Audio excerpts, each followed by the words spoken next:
नमस्कार दोस्तों, स्वागत है आपका SSC learning point by Singh sir. चलिए फिर आज करते हैं 17 जुलाई की शिफ्ट 2। ठीक है, लेट के नहीं करना है, कॉपी पेन लेके बैठो, पॉज करो, सॉल्यूशन करो, नहीं आता तो नोट करो, उसको रिवाइज करो। ठीक है, और इसके बाद देखो जैसे ही शिफ्ट सारी कंप्लीट होगी तो आप एक चीज ध्यान रखना, आपको हार्ड क्वेश्चन जितने भी होंगे उनका सोल्यूशन मिल जाएगा। ठीक है, और ऐसा नहीं है कि फालतू के कोई भी क्वेश्चन उठाकर एक एक सेट में जैसे सोल्यूशन कराते जा रहा हूं, मैं अच्छे अच्छे क्वेश्चन सारे निकालते जा रहा हूं, तो उनको ही रिवीजन तुमको बार बार करना है। लेकिन सारे क्वेश्चन को देखना पड़ेगा। क्या होता है ना कि रिवीजन करते जाओ, अगर वैसा ही पैटर्न दोबारा आ जाता तो बहुत जल्दी आप कर लेंगे। तो देखो यहाँ से त्रिभुज की 3 भुजाएं दी गई थी, हमसे पूछा गया था कौन सा सही है। तो देखो इनकी प्रॉपर्टी होती है यानी कि ए बी सी, यानी कि अगर तीसरी भुजा मान लो हमें बी निकालनी है तो ए प्लस सी इससे तो छोटी होगी और ए माइनस सी से बड़ी होगी। समझ में आ गई? तो यहाँ पर देखो वही चीज है, हमें एक्स निकालनी, तो एक्स को भी हम ऐसे लिख सकते थे। ठीक है, तो यहाँ पर देखो इन दोनों का सम करेंगे तो 2 हो गया और 4 3 7 हो गया, यानी कि इससे तो छोटी होगी, और इनका डिफरेंस कर देंगे तो 12 आ जाएगा, यानी कि 12 से बड़ी। अगला सवाल, राम मोहन को सूटकेस 20% के लाभ पर बेचता है, मोहन इसे श्याम को 40% के लाभ पर बेचता है। यदि श्याम इसके लिए इतना भुगतान करता है तो राम ने इसे कितने में खरीदा? देखो 20% मतलब 1/5, यानी कि 5 की चीज 6 में बेचेगी। 40% का मतलब 20 दूनी 40, 20 पंजे 100, तो 5 की चीज 7 में बेचेगी, यानी कि 25 की चीज कितने में बेचेगी? 42 में बेचेगी, यानी कि यही 42 बराबर हमें दिया था 41430, जो कि आपका फेवरेट नंबर है। बस अब यहाँ पर 25 हो गया, इसको हम काटेंगे, 2 दूनी 4, 2 एकम 2, 2 सत्ते 14, 2 एकम 2, 2 पंजे 10 हो गया। अब कुछ कटेगा? कुछ नहीं कटेगा, लेकिन कैलकुलेशन लगभग देखो हमें पॉइंट में ही मिल रही थी, तो फिर हमें क्यों मेहनत करनी है? इतनी मेहनत करने का कोई फायदा है? कोई भी फायदा नहीं है। और सिंपल सी बात, यहाँ पर देखो 25 किया आपने, ये तो देख लिया पॉइंट में आएगा, तो अब लास्ट में हमें 5 चाहिए, तो किसका गुणा करें? इसमें 5 मिल जाएगा, तो लास्ट में हमें 9 चाहिए, तो वो एक ही ऑप्शन में है, ये 5 हो नहीं सकता। रीजन इसके पीछे आपको पॉइंट में वैल्यू चाहिए। अगला सवाल, 15 पुरुष किसी काम को 25 दिनों में पूरा कर सकते हैं और 25 महिलाएं उसी काम को 40 दिनों में कर सकती हैं। यदि सभी 15 पुरुष और 25 महिलाएं एक साथ मिलकर काम करते हैं तो काम कितने दिनों में होगा? बहुत सिंपल सवाल हो गया। इनको 15 पुरुष को ए मान लो और इनको मान लो बी, तो ये पूरा ए हो गया, पूरा बी हो गया, यानी कि यहाँ से सिंपल सवाल बन गया। ए कर रहा है 25 दिन में, बी कर रहा है 40 दिन में, तो ए प्लस बी मिलकर कितने दिनों में करेंगे? सिंपल सा गुणा करो, 25 गुणे 40 और दोनों को जोड़कर भाग कर दो, तो 25 25 हो गया, यहाँ पर 13 आ गया, यानी कि 200/13 हो गया। यहाँ से करेंगे 13 एकम 13, 7 बच गया, 13 पंजे 65 हो गया, आंसर आ गया।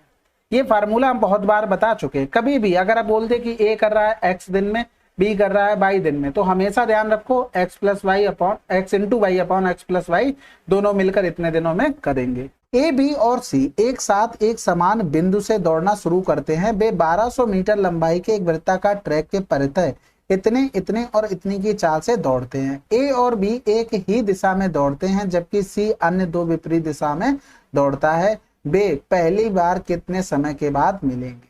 तो देखो यहाँ पर ए बी सी था, यानी कि ए और बी अगर इस दिशा में जा रहे हैं तो सी इस दिशा में जा रहा है, यानी कि ये 2 था, ये 4 स्पीड से जा रहा था, ये 6 की स्पीड से।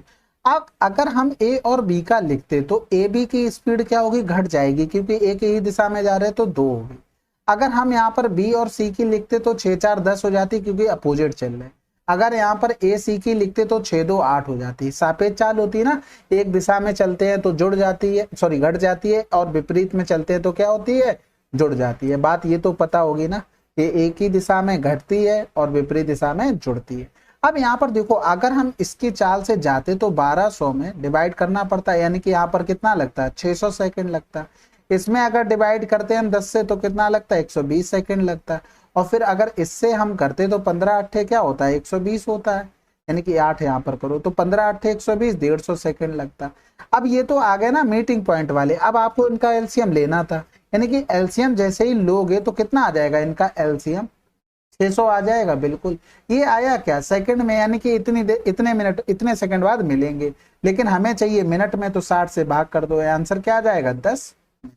अगला सवाल, साइन थीटा 4/5 में दिया था, इसका मान हमें निकालना था, तो दूसरा क्या बचेगा? 3, यानी कि 4/3 हो गया, ये अपोजिट हो जाएगा, यानी कि 4 चौकू 16 माइनस 3 त्रिका 9 हो गया, इधर 12 हो गया, यानी कि 7/12।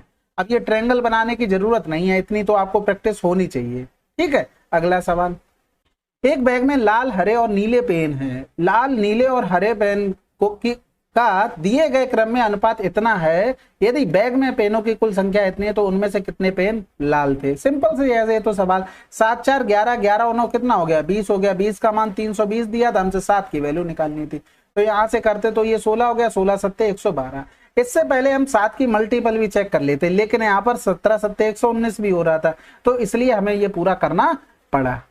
अब ये सिंपल सा पाई का मान क्या होता है, 180 होता है। 6 3 18 हो गए, 10 का मान 1/√3 हो गया।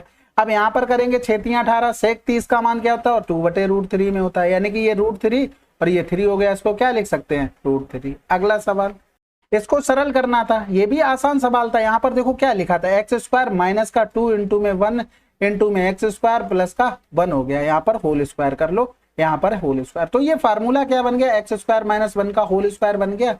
समझ रहे बात को कि नहीं। और इसी तरीके से अगर नीचे करेंगे तो नीचे क्या बन गया, x माइनस 1 बन गया, इसका होल स्क्वायर बन गया। अब ऊपर वाले टर्म को लिख लो, x माइनस का 1 बन गया, ये होल स्क्वायर हो गया, ये x प्लस 1 का होल स्क्वायर हो गया। इधर क्या लिखेंगे, x माइनस 1 का होल स्क्वायर हो गया। ये कैंसिल आउट हो गया, अब इसका मान नहीं निकाल पाओगे, आंसर लगा दो। ठीक है। अब बाकी अगर आप वैल्यू पुटिंग से करना चाहते तो देखो, x अगर 0 रखते तो हमें 1 मान चाहिए, यहाँ पर अगर 0 रखा तो 2 मिला, यहाँ पर 0 तो यहाँ 1 मिल गया, यहाँ पर 0 रखा यहाँ 1 मिल गया, यहाँ 0 रखा यहाँ 1 मिल गया। तो उससे बेटर है आप ऐसे ही कर लो। ठीक है, इसलिए मैंने बताया, बाकी और भी मान आ सकते हैं, इतना ध्यान लगाओगे तब तक तो सवाल हो जाएगा। एबीसी क्रमशः 30 दिन, 40 दिन, 60 दिनों में काम पूरा करते हैं। यदि काम की शुरुआत ए से होती है और वे बारी बारी एक एक दिन काम करते हैं तो कार्य कितने दिनों में पूरा हो जाएगा।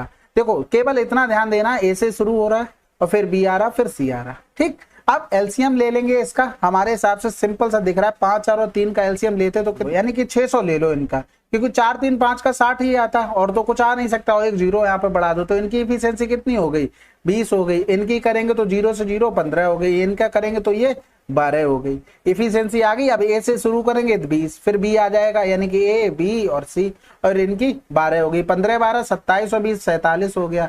अब ये 47 का मान आपको पता है ना कितने दिन का हो गया, 3 डेज का हो गया।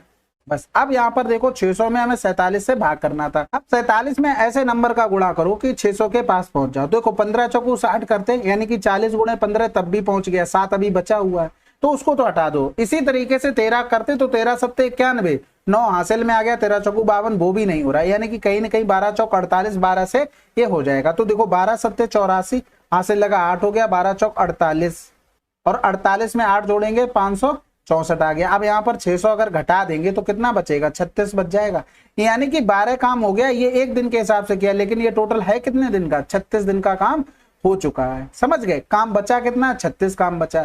अब फिर से इनका नंबर आ जाएगा, यानी कि ये 20 काम एक दिन में करके चले जाएंगे तो 16 काम बचा, इसमें एक दिन और जोड़ दो। अब बी का नंबर आ जाएगा, ये 15 काम एक दिन करके चले जाएंगे और इसमें एक दिन जोड़ दो तो कितना काम बचा, एक काम बचा।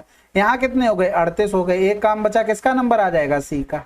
अगला सवाल, एक सिपाही किसी चोर को 200 मीटर की दूरी से देखता है। जब सिपाही इसका पीछा करना शुरू करता है तो चोर भी दौड़ने लगता है। यदि सिपाही की चाल इतनी और इतनी है तो सिपाही ने चोर को पकड़ने से पहले चोर ने कितनी दूरी तय की। देखो इस सवाल को अगर आपको करना आता है तो आपको सिर्फ इतना करना था, 2 बराबर में 200 गुणे में 6, यानी कि 600 आंसर, अगर करना आता है तो। अब यहाँ से देखो, मान लो चोर यहाँ पर है, ये पुलिस वाला है, ठीक है। अब मान लो यहाँ पर कहीं पकड़ा गया तो जितने टाइम में पुलिस वाला पहुंचा उतने में ये भी पहुंचा होगा, चोर भी। तो सिंपल सी बात है, स्पीड में रेशियो बना लेते क्योंकि टाइम हमारा कांस्टेंट, तो डिस्टेंस में भी रेशियो 8 और 6 का। हमारे हिसाब से डिफरेंस 2 का क्वेश्चन में 200 और चोर की निकालनी थी तो 600 आंसर। अगला सवाल, सुहानी 90,000 की अपनी पूरी आय पर 30% की दर से कर भुगतान करती है और रितिका बाई अपनी पूरी आय पर 40% की दर कर भुगतान करती है। यदि उनकी संयुक्त आय पर की कुल दर 37% हो जाती है तो बाई का मान क्या होगा।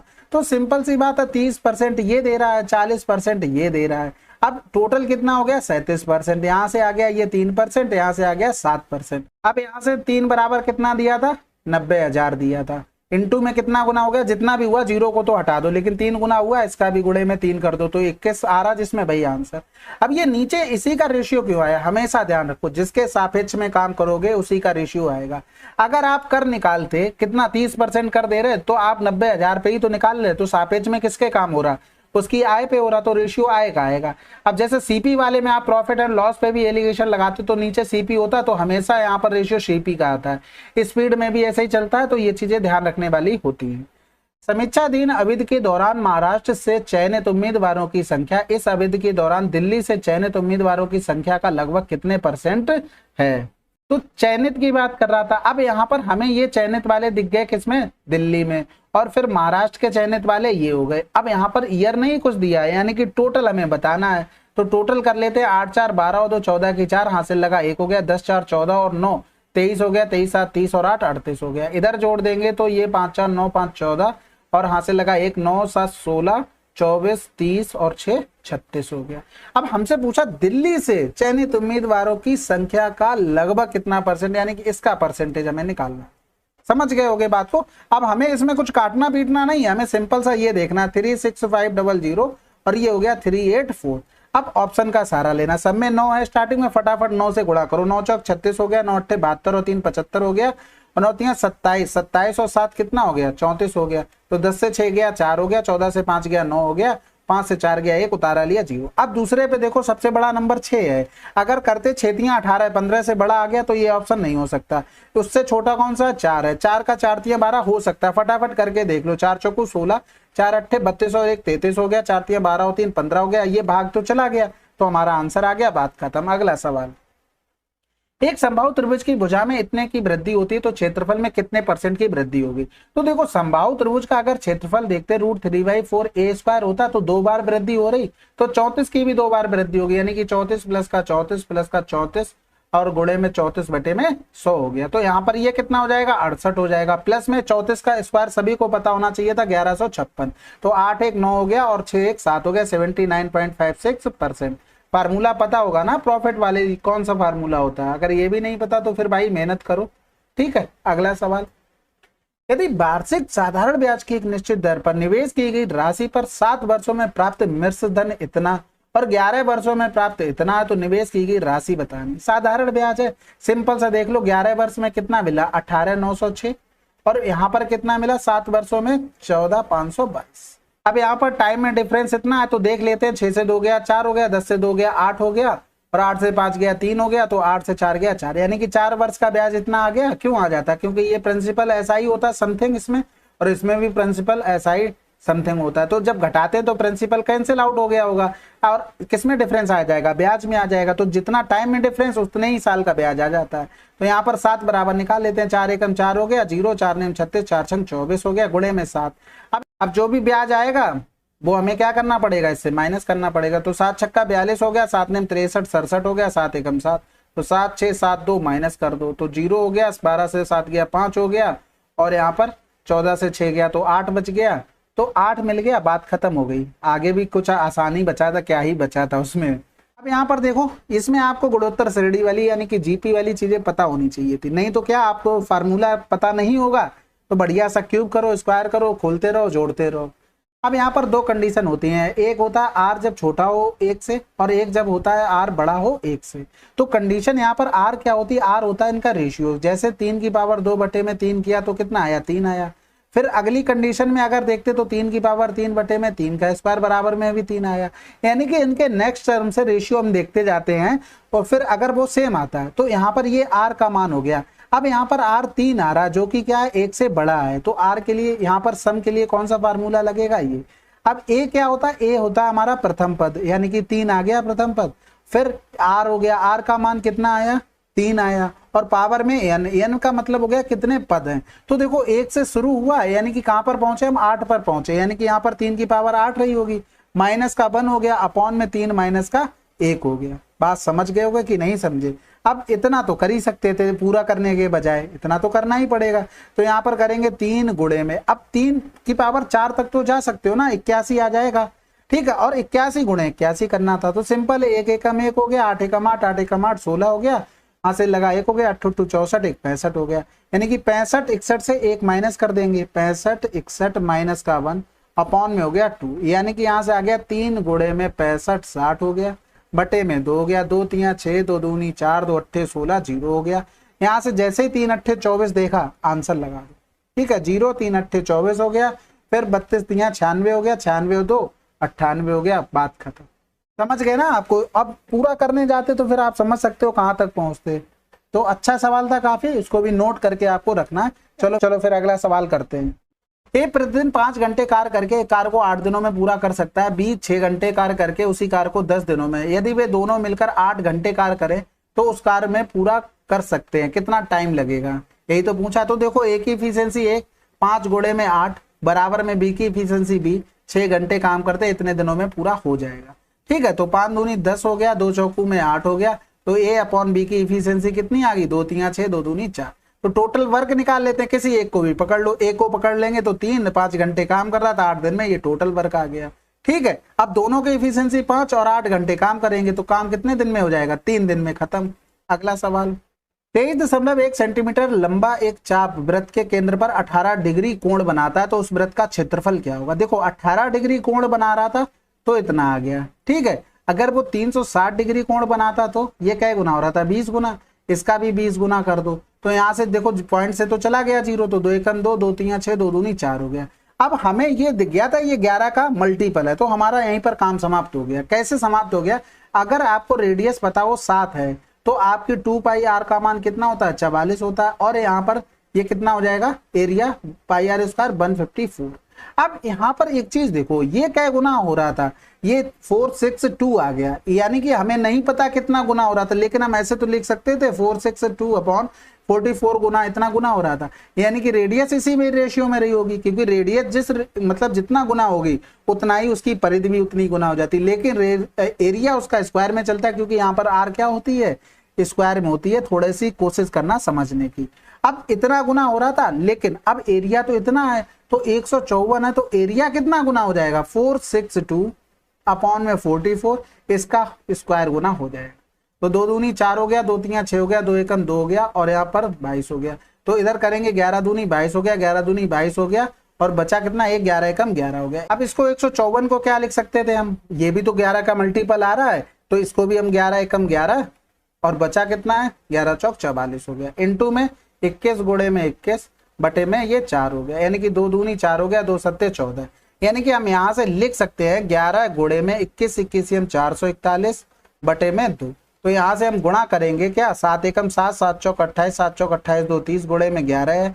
फिर से 11 का कर देंगे तो 7 हो गया, 8 7 15 हो गया, और फिर 8 1 9 हो गया, फिर यहाँ पर 3 हो गया, और फिर यहाँ पर 3 हो गया, बटे में हो गया 2। तो करेंगे 2 एकम 2 हो गया, बचा कितना? 1 2 छक्के 12, फिर 1 बच गया, 2 में 18 हो गया, फिर 1 बच गया, फिर 2 सत्ते 14 हो गया, फिर 1 बच गया, फिर 2 अट्ठे 16, 2 पंजे 10। आंसर कैलकुलेशन थी बस। आप कैसे भी करके जाते, आपको कैलकुलेशन तो करनी ही पड़ती। आप रेडियस निकालते तब वहां से करनी पड़ती, गुणा भाग तो आपको करना ही पड़ता। ठीक है, चलो फिर।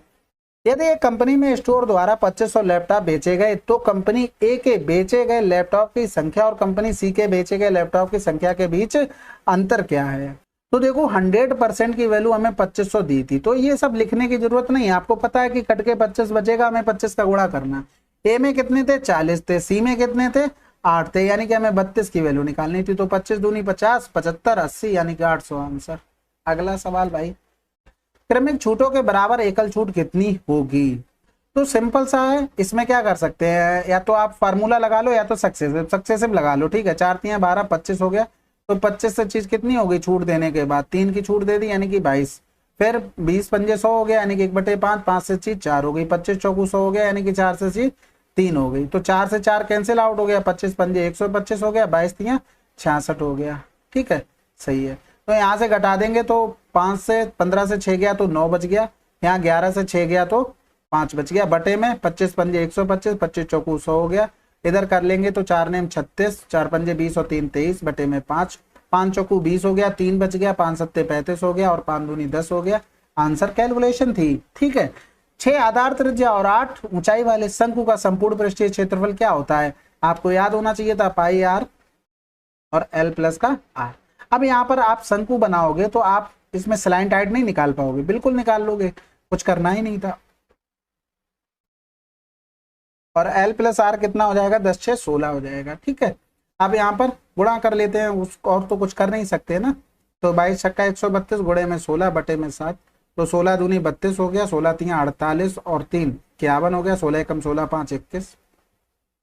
7 तियां 21 हो गया, भाग तो जाएगा नहीं, 0 कर दो, 3 0 मिल गया, आंसर लगा दो, बात खत्म हो गया। ठीक है, अगला सवाल 88 से पूर्णतः विभाज्य 5 अंकों की सबसे बड़ी संख्या ज्ञात कीजिए। अब 88 से विभाज्य का मतलब 11 गुणे 8 और 5 अंकों की सबसे बड़ी, तो सबसे पहले सबसे बड़ी पर ही निगाह करते हैं, उससे पहले 8 की डिविजिबिलिटी चेक कर लेते हैं किसमें किसमें हो रहा है। तो ये 8 एकम 8, ये 8 से कट रहा है, फिर 8 एकम 8, 8 दूनी 16, 8 से कट रहा है, ये 8 से कटेगा, 2 बचा यानी कि नहीं कटेगा, फिर 8 एकम 8, 1 बचा, 8 दूनी 16 नहीं कटेगा, यानी कि 2 ऑप्शन मिले। अब दोनों में बड़ा कौन सा है, ये वाला बड़ा है, तो सबसे पहले इसी में हम 11 की चेक करते। 9 9 18, 18 4 22 हो गया, और फिर 9 8 17 हो गया, तो इनका डिफरेंस 11 से कटेगा, या तो 0 आना चाहिए था, ये तो 11 नहीं कटेगा, तो हमारा आंसर हो गया। कोई एक ही चेक करना पड़ता, अगर पहले वाला 11 से कट जाता तो आंसर वही है, लेकिन करके दिखा दिया, फिर भी किसी को ऐसा ना लगे कि डायरेक्ट ऑप्शन पे ही पहुंच गए। अब यहाँ पर देखो, इनको सबको ध्यान रखना बहुत जरूरी हो गया, लेकिन ऑप्शन देख लो, ऑप्शन अगर आपके फेवर में दिए तो कोई दिक्कत नहीं, अगर सेम दिए तो फिर दिक्कत है। ठीक है, अब इसको हम क्या लिख सकते थे, x⁴ प्लस 1/x⁴, और ये हो गया x⁴ माइनस 1/x⁴ हो गया। फिर इसको और ब्रेक कर सकते तो x² माइनस 1/x² हो गया, ये क्या बन गया, x² प्लस 1/x² बन गया। अब इसको फिर से ब्रेक कर सकते थे, x माइनस 1/x हो गया, और ये x प्लस का 1/x हो गया। अब आपको सारे मान रखने हैं, जिसके जिसके मान आपने देख लिए हैं बस। अब यहाँ पर देखो, अगर हम स्क्वायर करते तो x² प्लस 1/x², ये कितना आ जाता है, 6 का स्क्वायर, और उधर पहुंच जाता तो प्लस, यानी कि 8 आ जाता है। ठीक है, यानी कि हमें इसका मान मिल गया है। अब आते हैं इस पर एक बार और स्क्वायर करते तो x⁴ प्लस 1/x⁴, 8 2 64, 64 से 2 माइनस करते तो कितना आ जाता, 62, यानी कि इसका मान मिल गया। अब इसका मान तो हमें √6 पता ही था, हमें इसका मान और निकालना था। जब हमें पता हो x माइनस 1/x क्या है, √6, और हमें प्लस वाले पे पहुंचना हो तो क्या करते हैं, हमको जो दिया गया √6 का होल स्क्वायर, प्लस वाले पे पहुंचते हैं इसलिए प्लस, अगर प्लस वाले से माइनस पे जाते तो माइनस का साइन यहाँ पर आ जाता है। तो 6 का स्क्वायर 6 ही हो जाएगा, √6 का, तो 6 4 10 हो गया, यानी कि अंडर रूट में 10 आ गया। अब यहाँ पर सबके गुणा करने थे, यानी कि हमें जो जो मान पता है ना, उनको करके गुणा कर दो, बस हमारा यहीं पर आंसर आ जाएगा। तो समझ रहे ना, हमें क्या करना था, थोड़ी सी मेहनत करनी थी। तो गुणा कर लेते हैं, 62 गुणे में 8 हो गया, और फिर गुणे में √6 गुणे में √10। तो यहाँ पर करेंगे 8 दूनी 16, 8 छंग 48, और 1 49 हो गया, और यहाँ पर 10 छक्के 60 को 15 चौकू 60 लिख सकते थे, 2 12 आ जाएगा 15 अंदर में, तो 2 छक्के 12 हो गया, 2 में 18 1 19, 2 चौकू 8 1 9, और आंसर आ जाएगा हमारा। ठीक है, थोड़ी सी कैलकुलेशन थी मानते हैं, लेकिन हाँ प्रैक्टिस होगी तो आप बहुत जल्दी कर ले जाएंगे। आपको केवल ये सब लिखने की जरूरत नहीं, केवल आपने जैसे ही इसको सिंप्लीफाई किया, आपने बस काम खत्म, क्योंकि आप उसको डायरेक्ट निकाल सकते हैं सारी चीजों को। जो मैंने इतना लिखा है वो तो सिर्फ आपको पता ही क्यों। अब ये देखो, ये फार्मूला बता चुके हैं और सभी को पता भी होगा। आपको लिखना कैसे, आपको पता है x³ प्लस 1/x³ आएगा, यानी कि उसका मान 7⁻³ माइनस का 3 इंटू में 7 हो जाएगा, और फिर x² प्लस 1/x² आएगा, तो आपको पता है कि 7 स्क्वायर माइनस का 2 हो जाएगा, और फिर माइनस में 7 आ जाएगा, बात खत्म। आपको इतना ही यहाँ पर लिखना है। समझ गए बात को, मैं कहना क्या चाह रहा हूँ। अब यहाँ पर 7 की क्यूब 343 माइनस का 21 हो गया, यहाँ पर करेंगे तो 49 माइनस का 2 हो गया, और माइनस में 7 हो गया, तो 3 से 1 गया 2, 4 से 2 गया 2 हो गया, 3 हो गया, इंटू में 9 से 2 गया 7 हो गया, 47 माइनस का 7 हो गया। अब गुणा करना पड़ेगा, कैलकुलेशन है इसमें, चलो गुणा कर लेते हैं। या तो आप देखो 50 माइनस 3 कर लो, या तो जैसे मैं करता हूँ वैसे कर लो। जैसे 7 का गुणा 2 में किया, 7 दूनी 14, हाथ से लगा 1। अब 7 का अगले हम करेंगे, 7 दूनी 14 आया, फिर 4 का भी पीछे से आ जाएगा, तो 4 दूनी 8, 14 और 8 22 हो गया, 22 में 1 जोड़ा तो 23 हो गया, हाथ से लगा 2। अब 7 का गुणा इसमें करेंगे तो 7 तियां 21, फिर 4 का पीछे आ जाएगा इसमें, तो 7 तियां 21, 4 दूनी 8, 21 और 8 कितना हो गया, 29, 29 और 2 31 हो गया, हाथ से लगा कितना हो गया, 3 हो गया। अब 7 का तो खेल खत्म, 4 बता था, 4 का इसमें कर दो, 4 तियां 12 हो गया, 12 और 3 15 हो गया, माइनस का 7 करना था, तो 14 से 7 गया, 7 बच गया, यहाँ पर 2 बच गया, यहाँ पर 1 5 1 आंसर। ठीक है, अब ये तो आपको पता होना चाहिए था ना, क्योंकि ये चीजें आप लिखोगे तो आपको फिर दिक्कत होगी। ये फार्मूला आपका चलता है, इसको जब गुणा करते हैं तो यही चीज बनती है, माइनस का x प्लस का 1/x, और बराबर में हो जाएगा ये x⁵ प्लस 1/x⁵। तो ये आपको दिमाग में रखना है। अब जरूरी नहीं कि हर बार लिख के देखो फिर लिख रहे हो, तो टाइम लगता है।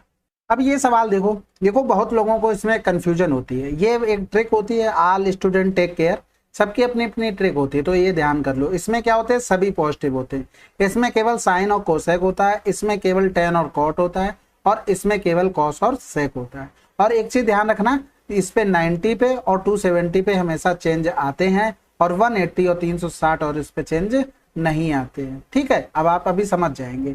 अब यहाँ पर देखो, अगर cos 47 लिखा है और फिर यहाँ पर सेक को क्या लिख सकते थे, 180 माइनस का 47 लिख सकते थे, बिल्कुल लिख सकते थे। अब जब इसको हम चेंज करेंगे तो ये 180 पे आ गया, चेंज तो होगा नहीं, यानी कि सेक का सेक ही रहेगा। लेकिन 180 माइनस 47, तो अब ये देखो 180 से कम है। अब दूसरे क्वाड्रेंट में 133 आता है, लेकिन इसमें देखो सेक प्लस का होता है, माइनस का होता है, तो यहाँ पर माइनस चिपका दो, तो माइनस चिपका दिया, ये 47 हो गया। अब ये एक कंडीशन हो गई। ठीक है, अब ये एक दूसरे का अपोजिट होते तो इनको काट देंगे, तो क्या आ गया, माइनस का 1 आ गया।